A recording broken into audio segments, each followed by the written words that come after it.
ఓం శ్రీ శివాయ గురవే నమః. ఓం పరమాత్మనే నమః. ఓం నమో భగవతే వాసుదేవాయ. శ్రీమద్భగవద్గీత ద్వితీయోధ్యాయः సాంఖ్యయోగः. నిన్న భగవద్గీత మొదలెట్టి అందులో ఒక ఉపోద్ఘాతాన్ని అంతా కూడాను మనం తెలుసుకున్నాము. అసలు ఏ స్థితిలో ఈ భగవద్గీత చెప్పవలసి వచ్చింది, ఈ కృష్ణుడు ప్రత్యేకంగా ఆ విధంగా అర్జునుడికి సరే చెప్పాడే అనుకోగానే ఎక్కడో ఏదో ఒక స్థితిలో ఎక్కడో ఒక ప్రశాంతంగా కూర్చుని ఉన్నప్పుడు, లేకపోతే ఎక్కడో ఒక ప్రశాంతంగా ఒక స్థలం ఒక తోటలోనో లేకపోతే ఎక్కడో భవనంలో కూర్చున్నప్పుడో కాకుండా యుద్ధరంగంలో మధ్యలో అటు ఇటు సైనికులు ఉండి అంతా ఏనుగుల ఘీంకారాలు గుర్రాలు అవన్నీ కూడా ఉండి అలాంటి స్థితిలో ఆయన ఎందుకు చెప్పవలసి వచ్చింది అనేటువంటి విషయాల గురించి నిన్న చాలాసేపు మనం తెలుసుకోవడం జరిగింది. నిన్న ఏమిటంటే మనం 2వ అధ్యాయంలో 13వ శ్లోకం దాకా కూడా చూసాము. ఇప్పుడు ఈరోజు మిగిలిన 14వ శ్లోకం దగ్గర నుంచి ఈరోజు చూస్తాం. అంటే అన్ని శ్లోకాలు చదవకపోయినా ఆ సారాంశాన్ని మనం తెలుసుకునేటువంటి ప్రయత్నం చేద్దాం. మాత్రా స్పర్శాస్తు కౌంతేయ శీతోష్ణ సుఖదుఃఖదా ఆగమాపాయినో నిత్యాః తాం స్థితిక్షస్వ భారత. యం హి న వ్యధయంత్యేతే పురుషస్వ సమదుఃఖ సుఖం ధీరం సోమృతత్వాయ కల్పతే. ఎలా ఉంటుందంటే, ఇది జీవితంలో మనకి సుఖాలు దుఃఖాలు రెండూ ఉంటాయి. ఎప్పుడూ సుఖాలే ఉండవు. ఎల్లకాలం సుఖాలే ఉండి హాయిగా ఉండడం అనేటువంటిది ఉండదు. అలాగే దుఃఖం కూడా అంతే, వస్తుంది ఆ దుఃఖం, మళ్ళీ కొన్నాళ్ళు అయినాక మళ్ళీ ఆ దుఃఖం పోయి అందులో కొంత సుఖం వస్తూ ఉంటుంది. అందువల్ల ఏది కూడా ఒకటి శాశ్వతంగా ఉండదు, వస్తూ ఉంటాయి పోతూ ఉంటాయి. కొన్నాళ్ళు సుఖంగా అనిపిస్తుంది, కొన్నాళ్ళు దుఃఖంగా. అలాగే మన శరీర స్థితిని బట్టి కొన్ని ఒక కాలంలో మనం చాలా చల్లగా ఉంటే దాన్ని ఆనందిస్తాం. వేసవికాలంలో చలిస్తే హాయిగా ఉంది అనిపిస్తుంది. అదే శీతాకాలంలో చలిని తట్టుకోలేము. భగవంతుడు ఈ చలి పోయి ఇప్పుడు మళ్ళీ మామూలు ఎండ వస్తుంది అనుకుంటాం. అలాగే గట్టిగా ఒక 4 రోజులు వర్షం కనుక కంటిన్యూస్గా వరుసగా 4 రోజులు వర్షం పడితే మనకి ఈ వర్షాలు వద్దు, మనకి శరీరం అంతా చిత్తడిగా అయిపోతుంది, దోమలు వస్తున్నాయి, కాబట్టి ఈ వర్షాలు పోతే బాగుండు అనిపిస్తుంది. ఈ విధంగా కాలంలో వచ్చేటువంటి మార్పులనే మనం తట్టుకోలేక కొంచెం వాటి గురించి మనం ఆలోచిస్తూ ఉంటాము. అలాగే జీవితంలో సుఖ దుఃఖాలు కూడా వస్తూ పోతూ ఉంటాయి. ఇంతకీ భగవంతుడు ఇక్కడ భగవంతుడు ఏం చెప్తున్నాడంటే, ఈ సుఖ దుఃఖాలు ఇలా అయితే ఎప్పుడూ వస్తూ ఉంటాయి పోతూ ఉంటాయి. ఎలా అయితే కాలంలో ప్రకృతి మార్పులు ఉంటాయో అలాగే ఇవి కూడా వస్తూ ఉంటాయి. కాబట్టి ఈ కాలంలో లాగానే సుఖ దుఃఖాలు కూడా అలాగే వస్తూ ఉంటాయి. కాబట్టి వాటిని కూడా నువ్వు ఓర్చుకోవాల్సి ఉంటుంది. ఎలా అయితే చలిని ఎలా ఓర్చుకుంటున్నావో, ఎలాగ వేడిని సహిస్తున్నావో, అలాగే ఈ సుఖ దుఃఖాలు కూడా వస్తూ ఉంటాయి. సుఖం ఎప్పుడూ ఉండదు, అలాగే దుఃఖం కూడా ఎప్పుడూ ఉండదు. కాబట్టి వాటిని తప్పించుకునేటువంటి పరిస్థితి లేదు. కాబట్టి మనకి ఏమంటే ఓర్పు సహనం అవసరం ఉంటాయి అని చెప్తున్నాడు అనమాట. ఎంహీనం యథయంతి అయితే పురుషస్వ సమ దుఃఖ సుఖం ధీరం సోమృతత్వాయ కల్పతే. కాబట్టి బుద్ధిమంతులైనటువంటి వాడు ఏం చేయాలంటే ఈ సుఖాన్ని దుఃఖాన్ని రెండు కూడాను సమానంగా స్వీకరించేటువంటి స్థితిలోకి ఉండాలన్నమాట అని చెప్తూ ఉన్నాడు అర్జునుడికి. భగవాన్ చెప్తున్నాడు. కాబట్టి ఇప్పుడు వచ్చింది, వీళ్ళందరినీ నేను చంపాల్సి వస్తుంది, నా చేతుల మీదుగా వీళ్ళందరినీ నేను చంపాల్సి వస్తుంది అని అనుకోవటం అనేది కూడాను సరైంది కాదు అనేసి చెప్తున్నాడు అనమాట. అలాగే తర్వాత శ్లోకంలో నా సతో విద్యతే భావో నా భావో విద్యతే స్తః ఉభయోరపి దృష్టవంతః త్వనయోస్తత్వదర్శిభి. ఇది ఒక ఇదైనటువంటి శ్లోకం అనమాట. జాగ్రత్తగా దీన్ని వ్యాసుడు. నా సతో విద్యతే భావో, కొన్ని వస్తువులు ఉన్నాయి, కొన్ని వస్తువులు లేవు. అలాగే ఉన్న వస్తువు లేకుండా ఉండటం అనేటువంటిది ఉండదు. ఒకప్పుడు కనపడకపోయినా అది ఉన్నది, అది లేకపోవడం అనేటువంటిది. అలాగే లేని వస్తువు కూడా ఎప్పుడూ లేదు. అయినా అది ఉన్నట్టుగా కనిపిస్తుంటుంది. ఇది ఇది ఒక భ్రమ అన్నమాట. నేను అనుకున్నాను కదా, ఎండమావులు లాంటివి ఇవన్నీ కూడా మనం అనుకున్నాం. రజ్జుసర్ప భ్రాంతి అని, తాడు పాములుగా కనిపించడం. పాము నిజంగా అక్కడ పాము లేదు, తాడే ఉన్నది, కానీ అది మనకి పాములుగా కనిపిస్తుంది. అలాగే ఒక ముత్యపు చిప్ప తడిలో సముద్రం దగ్గర ఇసుకలో చాలా మెరుస్తూ ఉంటుంది సూర్యరశ్మి పడి. అది ఇంకేమో ఏదో వెళ్ళేది మనకి దొరికింది అనుకుంటాం. అది తీరా చూస్తే అది ముత్యపు చిప్ప కాదు, అది ఇంత గవ్వలాంటిది అనమాట. మన నత్తగులలో ఉండేటువంటి చిప్ప లాంటిది. అందులో ముత్యం వెళ్ళిపోయినాక మిగిలిపోయి ఓపెన్ అయిపోయి అక్కడ పడిపోయినటువంటి అవే తప్పిస్తే అవి నిజంగా అది వెండి కాదు, ఇది పాము కాదు. ఆ విధంగా లేని వస్తువుకి ఉనికి లేదు, ఉన్న వస్తువు లేకుండా పోయే ప్రసక్తి లేదు. కాబట్టి ఈ ఆత్మ అనేటువంటిది ఒక సత్యమైనటువంటిది, కానీ దేహం సత్యమైనది కాదు. దేహం వస్తూ ఉంటుంది, పోతూ ఉంటుంది. ఈ ఆత్మ అనేటువంటిది అంటే నేను అనేటువంటిది ఈ దేహంలో నుంచి వెళ్ళిపోతూ ఉంటుంది, మళ్ళీ ఇంకో దేహంలో ప్రవేశిస్తూ ఉంటుంది, మళ్ళీ ఇంకో దేహంలో మళ్ళీ పుట్టడం జరుగుతూ ఉంటుంది. అంతే తప్పిస్తే ఇది సత్యం కాదు. నా సతో విద్యతే భావో నా భావో విద్యతే సతః. ఈ ఆత్మ సత్యమైనటువంటిది, అనాత్మ దేహం అనేటువంటిది అనాత్మ. ఆ దేహం ఆత్మ కాదు కాబట్టి ఆ దేహం ఉండదు. అది ఇవాళ ఉంటుంది, ఇవాళ పోతుంది, మారుతూ ఉంటుంది. దాని రూపం ఒకప్పుడు ఉన్నట్టుగా ఒక రూపం ఉండదు, ఇది మారిపోతూ ఉంటుంది. కాబట్టి దీన్ని గ్రహించగలిగితే వాళ్ళు ఇలాంటి వాటి దేనికి కూడాను చెల్లించకుండా ఒక పద్ధతిగా ఉంటాడు. ఈ దుఃఖం ఉన్నది, పోదు. ఈ దుఃఖం ఉంటుంది, కొన్నాళ్ళు దీన్ని సహించాలి. ఈ దుఃఖం పోయినాక మళ్ళీ సుఖం వస్తుంది అనుకోవాలి. అలాగే ఒక కాలం వర్షాలు పడుతూ ఉంటాయి, ఇవన్నీ సహించాలి. వర్షాకాలం ఎందుకంటే వర్షాలు అయితే మళ్ళీ రైతులు వ్యవసాయం పంట అన్నీ పోతాయి. అది ఉండవలసిందే. ఆ వర్షాన్ని కొంచెం సహిస్తే మళ్ళీ ఆ తర్వాత వర్షాకాలం తర్వాత చలికాలం వస్తుంది, మళ్ళీ చలికాలం తర్వాత ఇలా ఒక కాలం ఒక కంటిన్యూస్గా పద్ధతిగా నడుస్తూనే ఉంటుందన్నమాట. ఈ విషయాన్ని తెలుసుకున్నటువంటి వాళ్ళని తత్వవేత్తలనే చేసి మనం తెలుస్తాం. తత్వం ఈ రెండింటికి ఉండేటువంటి తేడాన్ని తెలుసుకుని ఏది నిత్యమైన వస్తువు, ఏది అనిత్యమైనటువంటి వస్తువు అనేటువంటిది తత్వవేత్తలు అనేటువంటి వాళ్ళకి మాత్రమే తెలుస్తుంది. మిగిలిన వాళ్ళందరికీ కూడాను ఇదంతా ఒకటే, ఈ దేహమే ఉంటుంది, ఈ దేహం కాకుండా ఇంకా వేరే ఏమీ లేదు, ఇది ఇది ఇది ఇది పోతే అంతే, నేను పోయినట్టే లెక్క, మళ్ళీ నేను పుట్టడం అనేటువంటిది లేదు. వాళ్ళు పుట్టినా నేను ఎక్కడో పుట్టాను కానీ అసలు నిజంగా పుట్టానా లేదు అనేటువంటి ప్రత్యక్షం ఒక ప్రమాణం కూడా ఏమీ లేదు. పోయిన ప్రతి మనిషి మళ్ళీ పుడుతున్నాడు అనేటువంటి దానికి ఏమైనా ప్రమాణం ఉందా? ఏమీ లేదు. ఊరికనే మనం అనుకుంటాము, దానికి కొన్ని ప్రత్యక్ష ప్రమాణాలు కనిపిస్తుంది. ఒకసారి ఎక్కడో పుట్టిన పిల్లాడు ఉన్నటువంటి నేను వెనక జన్మలో పలానా చోట పుట్టాను, వాడు నా తండ్రి, వీడు నా తల్లి అంటూ ఏదో చెప్తూ ఉంటాడు గవ్వకనాల. అలాంటివి కొన్ని జరుగుతూ ఉంటాయి, ఎక్కడో ఒక అకస్మాత్తుగా జరుగుతుంది తప్పించి మామూలుగా మనకి సామాన్య జనానికి ఏం తెలుస్తుంటుందంటే మనం పోతున్నాం, మళ్ళీ పుడుతున్నామా లేదా అనేటువంటిది మనం చెప్పలేము. పుట్టామో లేదో కూడా తెలియదు, ఎందుకంటే దానికి ఏం ప్రత్యక్ష ప్రమాణం అంటూ ఏమీ లేదు.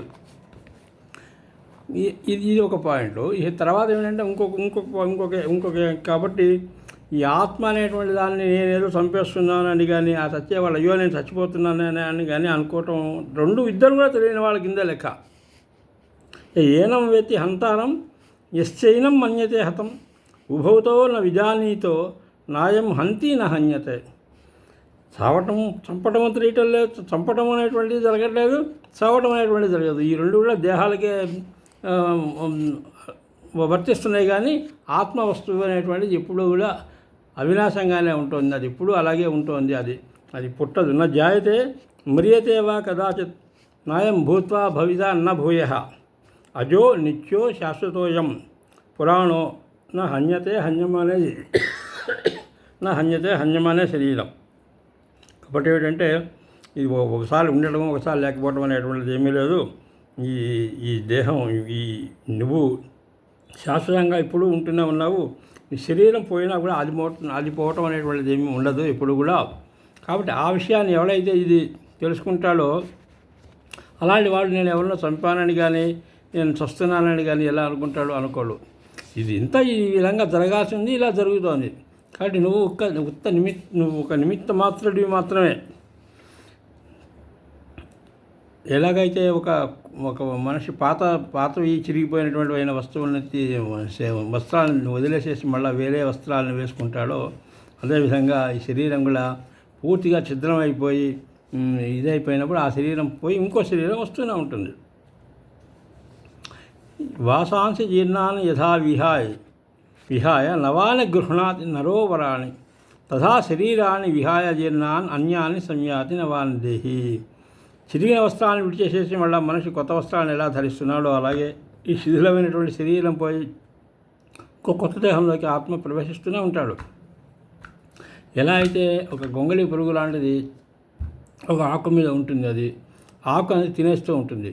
ఈ ఆకు పూర్తిగా అయిపోయి తినేసేయడం అయిపోతుంది అనుకున్నప్పుడు ఆ ఆకు మీద నుంచి అది నెమ్మదిగా పక్కన ఇంకొక ఆకు మీదకి జరుగుతుంది. దాని మీద ముందు కాళ్ళు పెట్టి తర్వాత నెమ్మదిగా వెనక కాళ్ళు ఎత్తేసి మళ్ళీ ఆకు మీదకి వెళ్తుంది.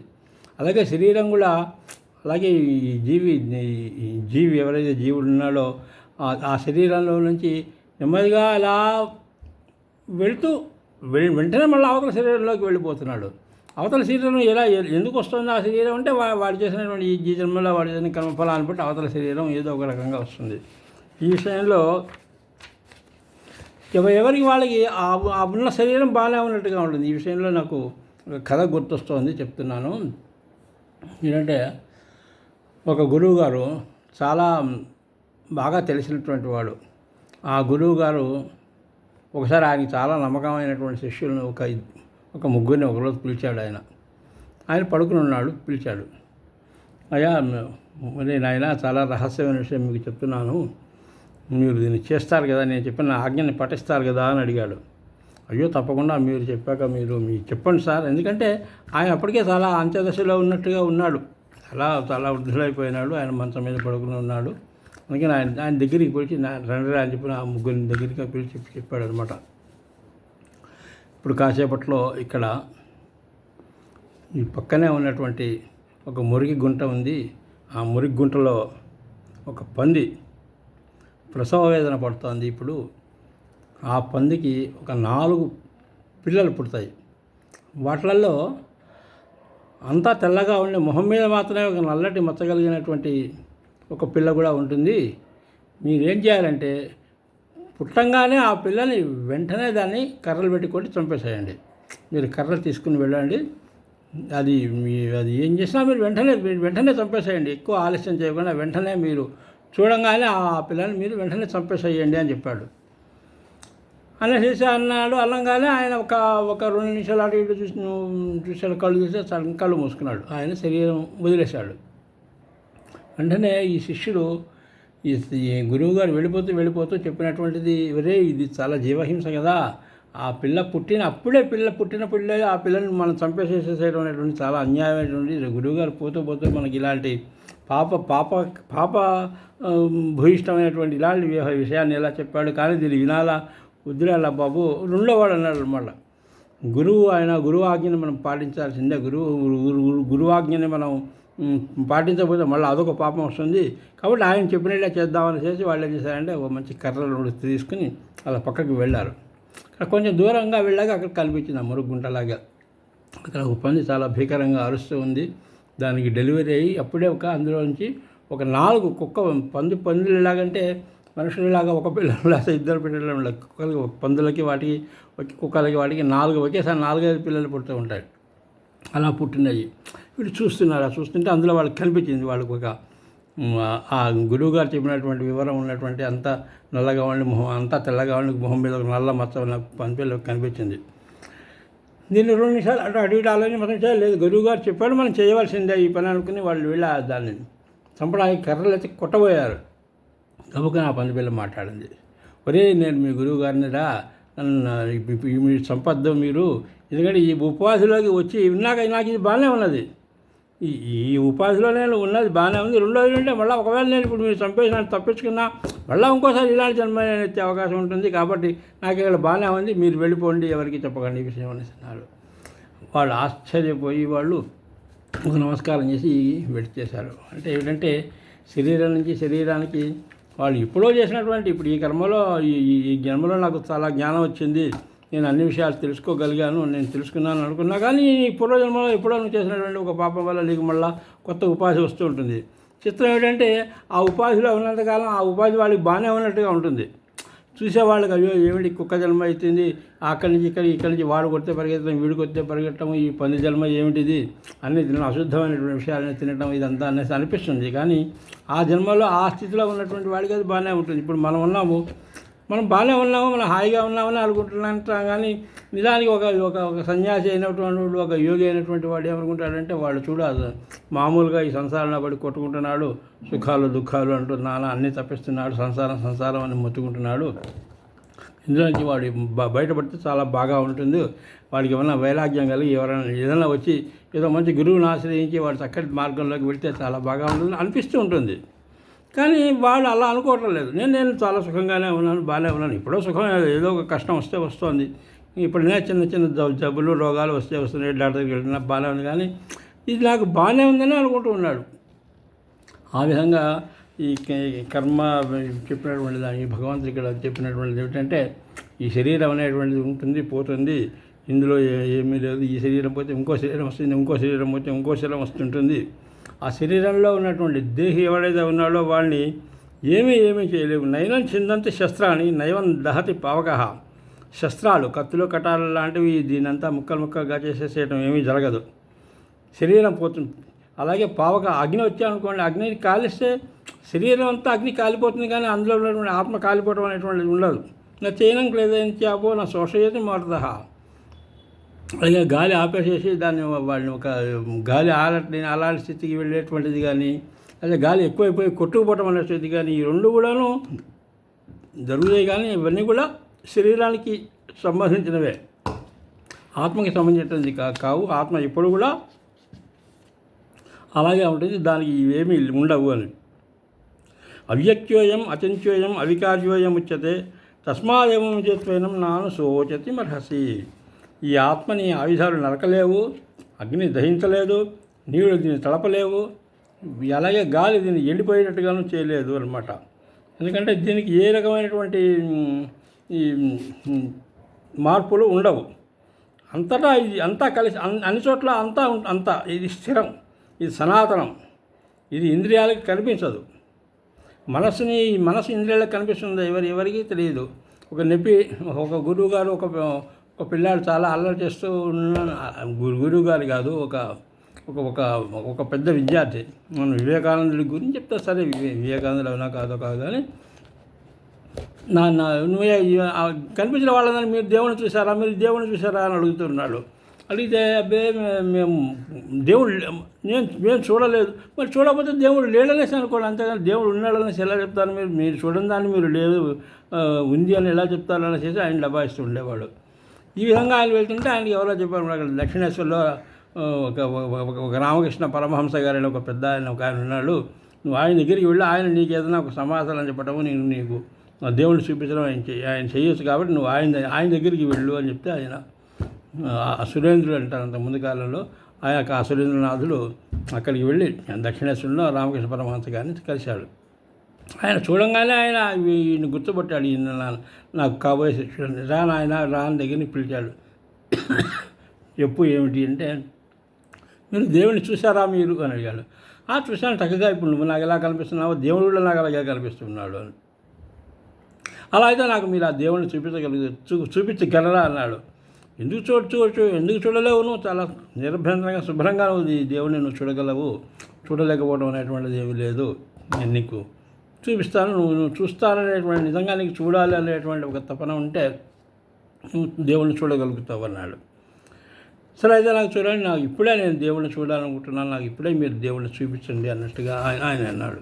సరే ప్రదానం చేసి ఇద్దరు కలిసి అక్కడ ఉన్నటువంటి ఆ గంగా నది ఒడ్డుకి వెళ్ళాలి, మెట్ల మీదకి వెళ్ళి కూర్చున్నారు ఇద్దరు. ఆయనకి ఏదో చెప్తున్నాడు, ఆయన ఏదో వింటున్నాడు. ఉన్నట్టుండి ఆయన వాడిని గబుక్కన అందులో స్నానం చేయి అన్నాడు. స్నానం చేయడానికి ఆయన నీళ్ళు దిగంగానే గబుక్కన తల పట్టుకుని ఆయన గట్టిగా లోపలికి వచ్చేసేసి ఉంచాడు అనమాట. ఆయన చాలా గింజుకుంటున్నాడు, చాలా గింజుకొని ఆయన ఊపిరాడని పరిస్థితిలో ఉండగా గబుక్కన వదిలేసేసాడు. పైకి వచ్చి ఆయన ఏమయ్యా ఎట్లా ఉంది, దేవుడు కనిపించాడా అని అడిగాడు. దేవుడు కనిపించడం ప్రాణాలు పోయేటట్టుగా అయిపోయింది, కానీ దేవుడు ఎరుగు ఎందుకు అలా చేశారు అంటే, ఇప్పుడు నీకు దేవుడు ఇందులో దేవుడు ఉన్నాడు కాబట్టి నిన్ను వదిలేసాను, చూపించాను నీకు.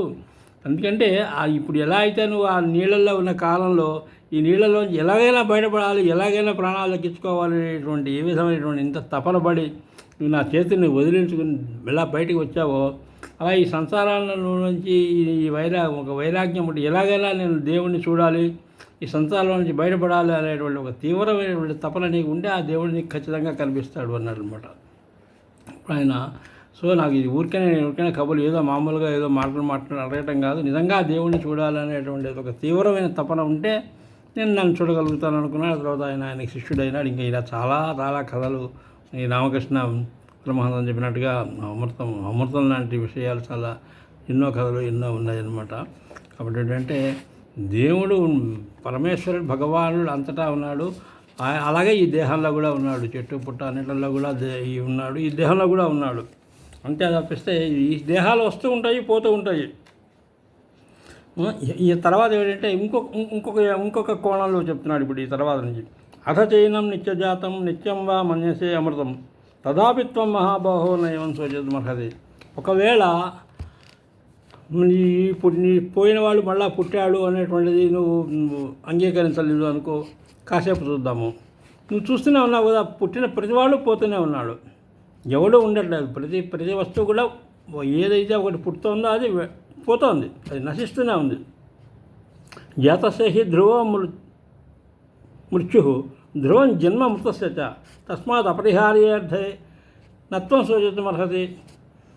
కాబట్టి ఏంటంటే పుట్టిన ప్రతిదీ కూడాను నశిస్తోంది, అలాగే నశించిన ప్రతిదీ కూడా మళ్ళీ పుడుతోంది. ఇప్పుడు ఒక చెట్టు చూస్తాము, ఆ చెట్టు ఎండిపోతుంది, అంతా పోయింది, చచ్చిపోయింది అని అనుకుంటూ ఉంటాం. ఉన్నటువంటి ఆ చెట్టు కింద ఉన్నటి నుంచి మళ్ళీ కొత్త చిగుళ్ళు అక్కడ వస్తూ ఉంటాయి.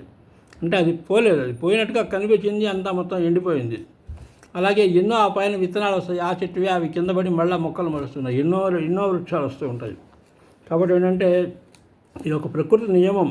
ఏదైతే పుట్టిందో, పుట్టడం అనేటువంటిది జరిగినప్పుడు దానికి పోవటం అనేటువంటిది కూడా దాని వెనకాలే ఉంటుంది. అది మళ్ళా పుడుతూనే ఉంటుంది. ఇది ఒక ప్రకృతి నియమం అన్నమాట.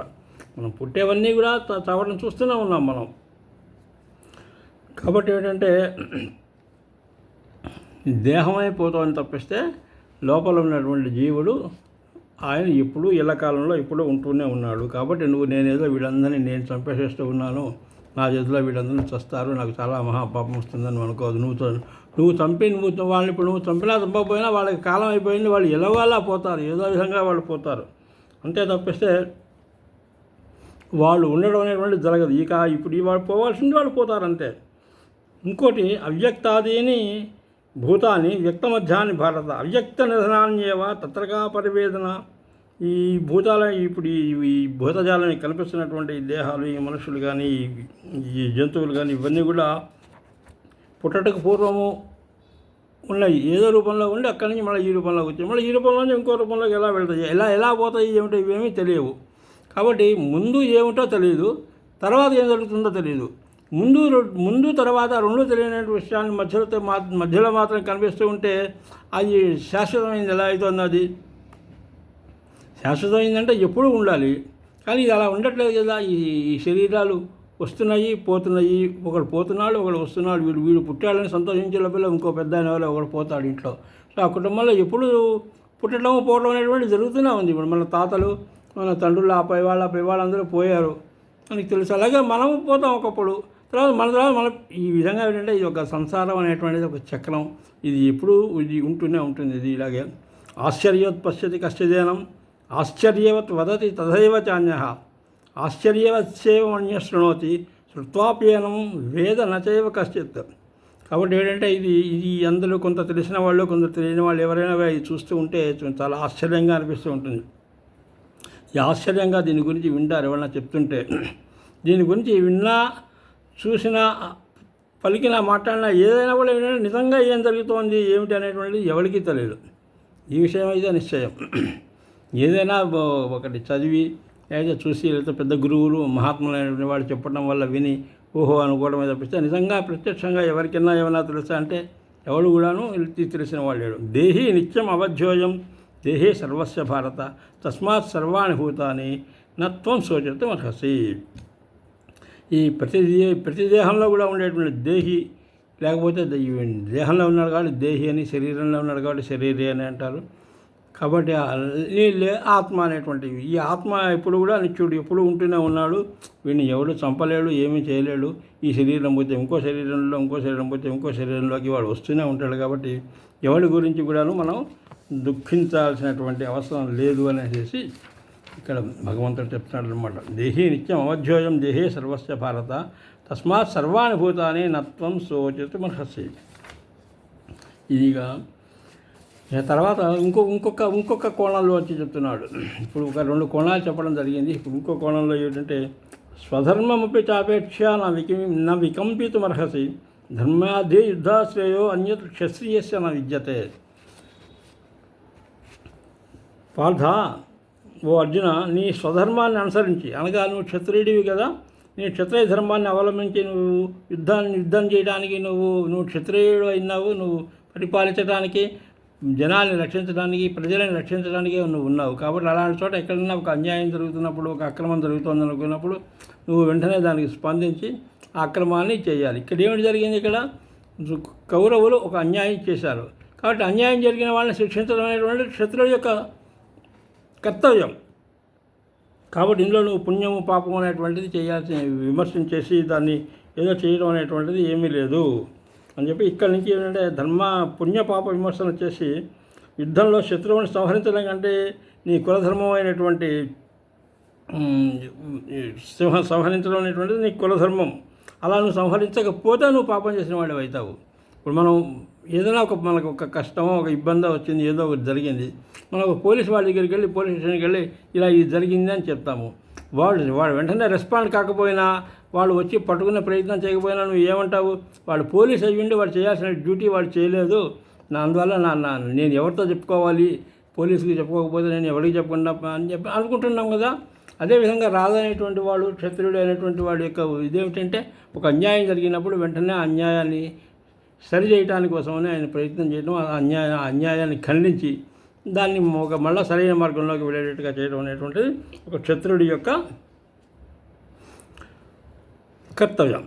ఎదురుచ్ఛాచోపన్నం సర్గద్వారం అపావృతం సుఖిన క్షత్రియా పార్థా లభంతే యుద్ధమిదృశ్యం.